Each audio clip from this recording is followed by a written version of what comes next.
Nashville Public Radio serves Middle Tennessee in many ways, every day, including through this podcast. You can support it by leaving a review or rating, by telling a friend about it, or by contributing at WPLN.org/give. This is the Nash Villager Podcast.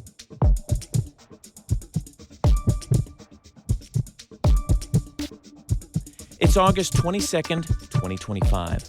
On this day, in 1867, Fisk University was officially incorporated to provide higher education to people who were freshly freed from enslavement. The smoke had barely cleared from the Civil War. In fact, it was a Union general, a white man, who became the school's namesake.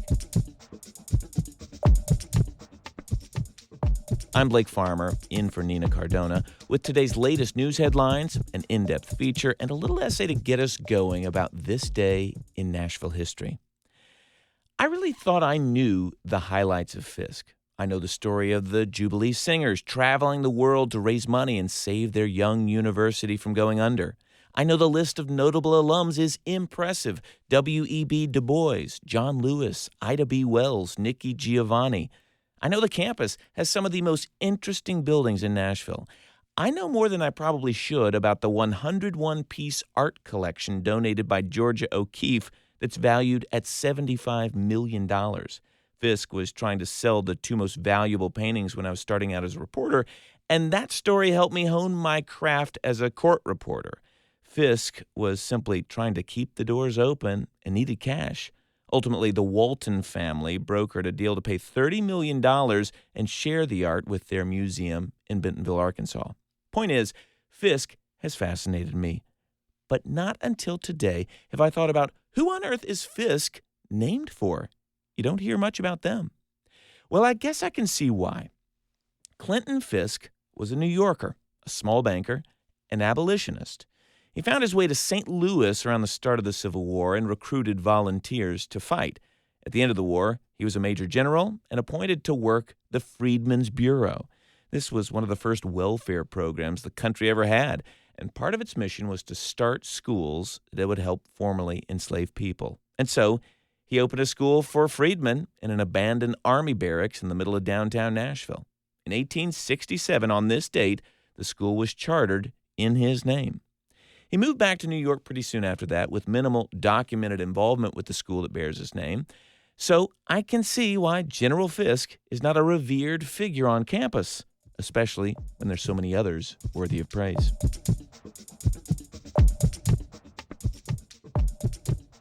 In just a few minutes, the fight for the soul of East Bank Boulevard. That's coming up after the news.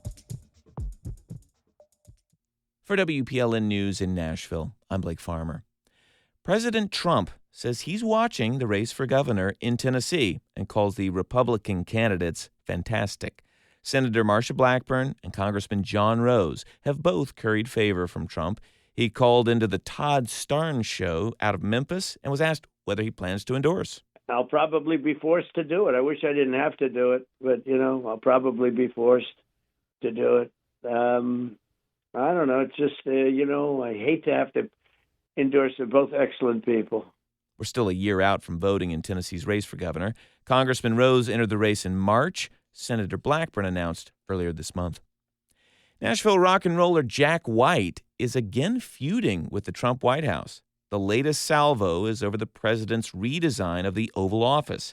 He called the gold furnishings gaudy and embarrassing, like a professional wrestler's dressing room. That's a quote.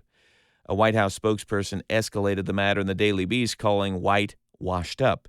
It's unclear who will get the last word. White has since compared the president's actions to the fascism defeated in World War II.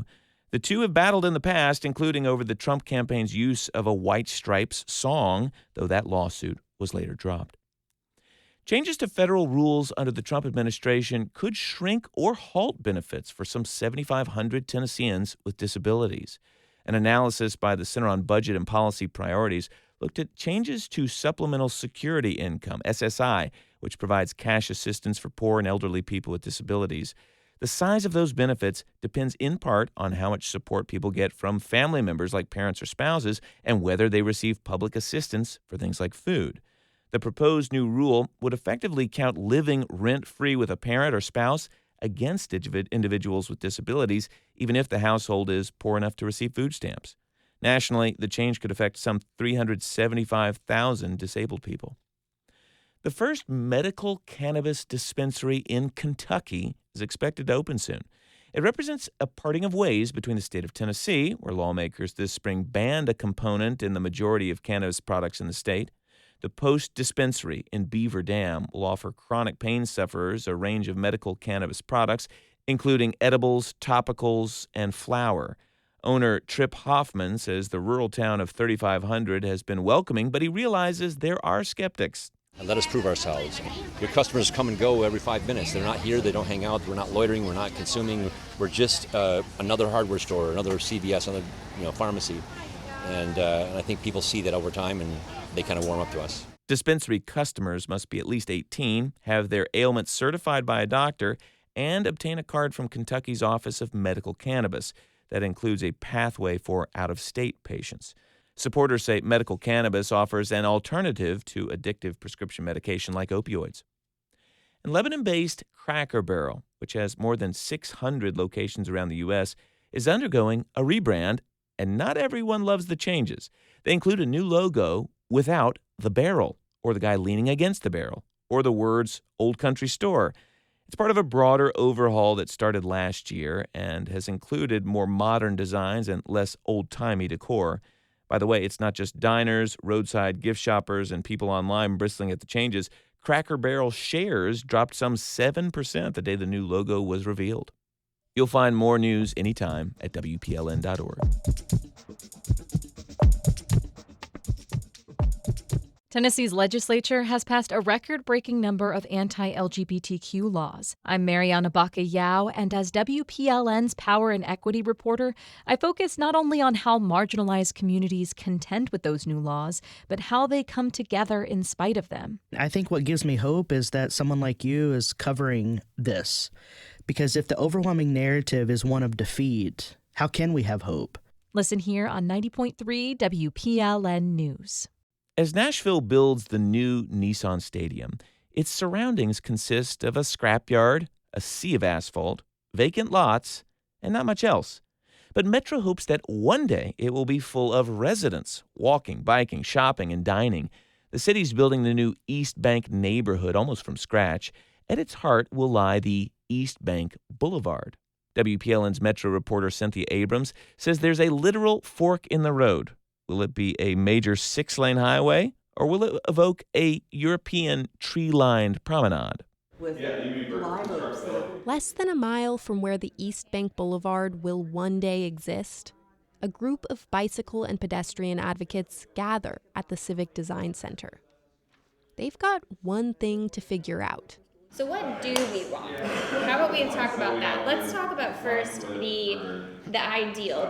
Markers, paper, and maps litter large tables.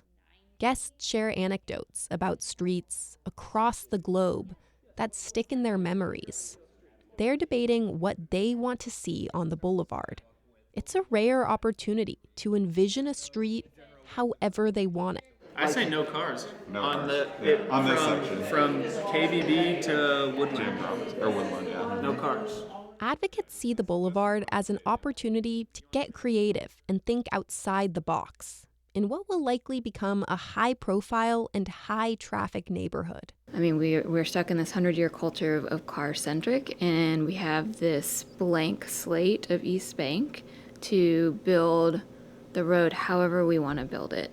That's Meredith Montgomery, Executive Director of Walk Bike Nashville. And at a time when we are actively retrofitting roads in our city to make them narrower, safer, better for pedestrians, more multimodal, and it seems like the current plan that's out there is just building a new version of what we keep trying to fix. That current plan is a 6-lane highway, 2 car lanes in each direction, a bus rapid transit lane, plus wide sidewalks on either side. This is the leading design, but it's not a done deal. Metro hasn't officially selected the proposal. That's why, following the July event, advocates have recommended adjustments. They include moving the bus lane off the boulevard to a nearby street, adding bike lanes, making sidewalks narrower, and carving out space down the center of the street where it could be used for pedestrians and things like pop-ups and festivals. Here's Veronica Foster with the Civic Design Center. It's this opportunity to be this amazing example for a walkable, vibrant neighborhood street that has the feeling like you're in Europe walking down a tree-lined boulevard with a beautiful linear park. Foster says the boulevard will help set the tone for the rest of the neighborhood. If we move forward with the 6-lane option, it'll just be like any other street. The mayor's office happens to be occupied by a longtime walking and biking advocate, Mayor Freddie O'Connell. But he says Metro is still weighing its options. I wouldn't say I've taken a position on it yet. The reason I'm not jumping out in front of that is because I do want to understand sort of what the full needs are and look at all the uses we expect there. But those expected uses, Montgomery argues, can't be decided by the design of the street. The way that we build and design the road can have a huge impact on these traffic counts. We can induce demand for more cars, or we can induce demand for other modes of transportation. It's a choice as a city that we can make. The city is still months away from a decision, but advocates fear the discussion could fade out of conversation until it's too late, and residents are stuck with a 6-lane highway instead of a more welcoming sort of street. Cynthia Abrams, WPLN News. Around 100 people have signed on in support of the recommendations put forth by advocates. More details are available on the Civic Design Center's website. Further information on the East Bank development and Boulevard is on Metro's website. The governing body of the project, the East Bank Development Authority, is scheduled to have its next meeting, which is open to the public, on Tuesday at Nissan Stadium, 9 a.m. sharp. We do this roundup of Nashville news every weekday, so subscribe in your favorite podcasting app to make sure you never miss an episode. And if you like this, you'll probably also enjoy the Nashvillager newsletter as well. It's a totally different product. You'll get perspectives from more of my colleagues at Nashville Public Radio and links to the stories we're following. Sign up for those daily emails at WPLN.org/Nashvillager. Thanks so much for listening. We'll be back next week.